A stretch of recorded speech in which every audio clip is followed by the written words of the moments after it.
మరుగుదొడ్డి వాడండి, ఆరోగ్యాన్ని కాపాడండి. చేయకూడొచ్చు, మరుగుదొడ్డి వాడండి.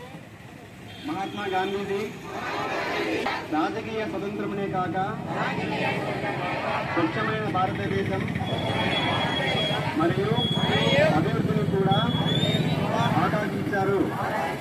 దీనిని పూర్తిగా తీసుకుని స్వచ్ఛ ఆంధ్రప్రదేశ్ సాధించి తద్వారా స్వచ్ఛ భారత్ను సాధించే లక్ష్యంతో నేను కృషి చేస్తానని ప్రతిజ్ఞ పూనుతున్నాను. నేను పరిశుభ్రంగా ఉండడంతో పాటు పరిసరాల పరిశుభ్రత కోసం కొంత సమయం కేటాయిస్తానని ప్రకటన చేస్తున్నాను.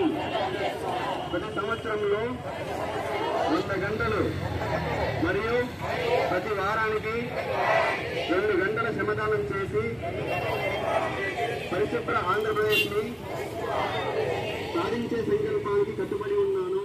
2 అడుగులలో వేయగలిగితే సేమ్ అట్లే చెత్త నుండి సంపద తయారీ కేంద్రం అని చెప్పేసి అక్కడ తీసుకెళ్లి తడి చెత్త ఉపకేస్తాం, పొడి చెత్త ఉపకేస్తాం. మరి వేసి దాన్ని బాగా కుళ్ళబెట్టిన తర్వాత ఆ తొట్టల్లో వేసి ఆ వానపాములు తెచ్చి ఎరువులు తయారు చేస్తాం.